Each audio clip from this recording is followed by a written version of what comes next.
السلام عليكم ورحمة الله وبركاته. ازيكم يا حبايبي؟ عاملين ايه؟ يا رب تكونوا بخير وفي اتم صحة واحسن حال.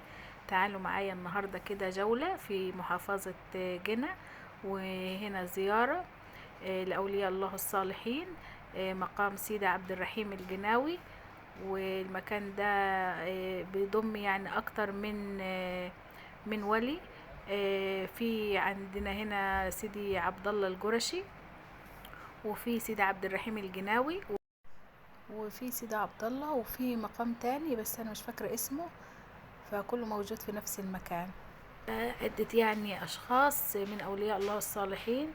هنا كان اول مقام معانا مقام سيدي عبد الله الجرشي. مقام كده ما شاء الله.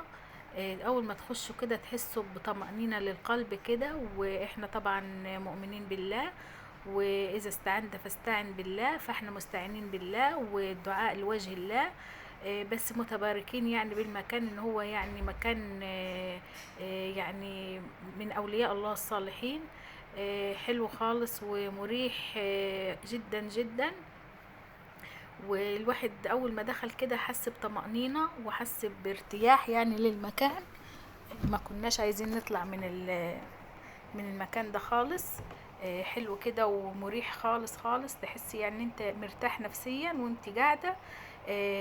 في راحة كده غير طبيعية ما شاء الله. وكان طبعا الدعاء يعني منينا خالص لوجه الله. ودعينا طبعا للأستاذ عزيز، الله يكرمه بكل خير يا رب.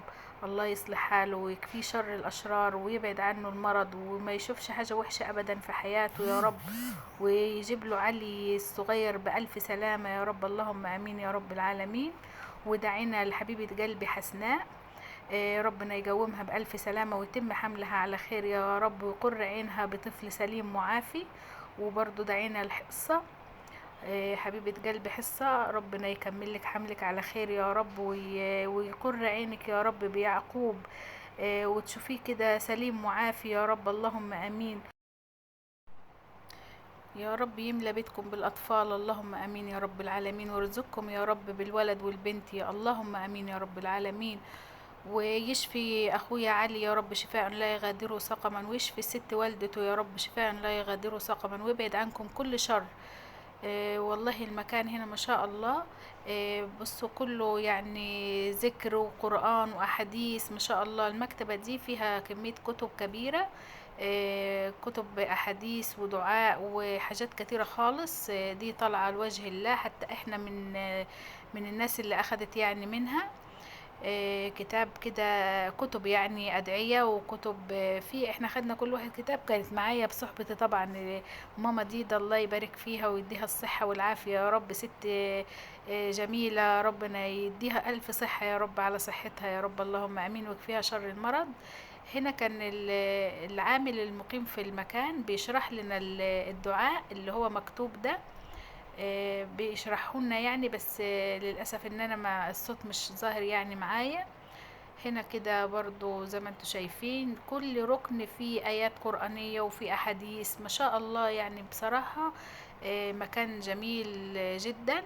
واحنا طبعا مؤمنين بالله، ويعني بس متحبين في الزيارة للأولياء الله الصالحين، اللي هو سيدي عبد الله القرشي اللي هو مكتوب قدامكم كده في الكتابة دي.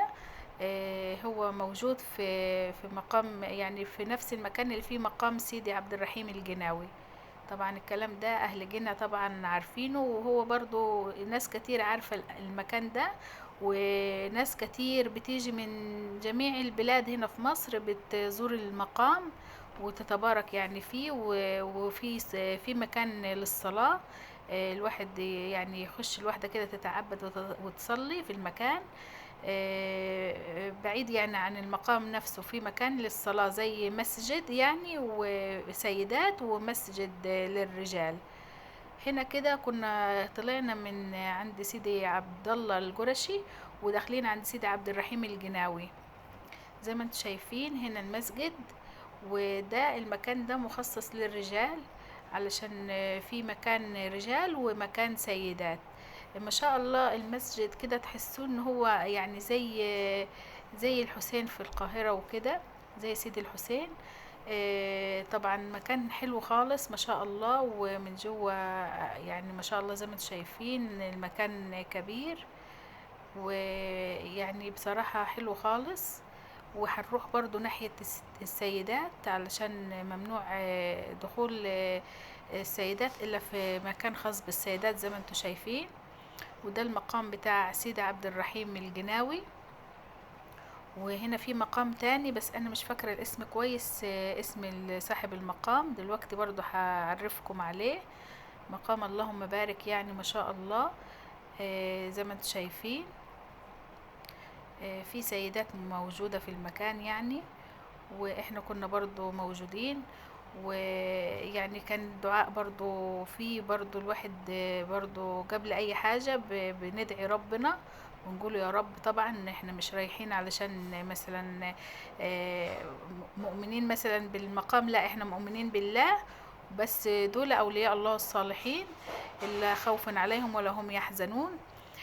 فالواحد يعني بيتبارك بيهم فقط لا غير، لكن الدعاء خالص لوجه الله.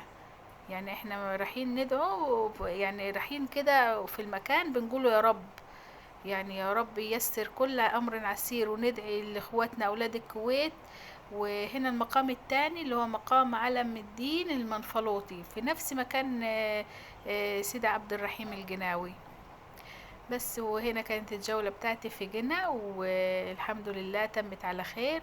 وألف شكر لولاد الكويت، وربنا يرزقكم سعادة الدنيا والآخرة، ويرزقكم يا رب كل ما تتمنون.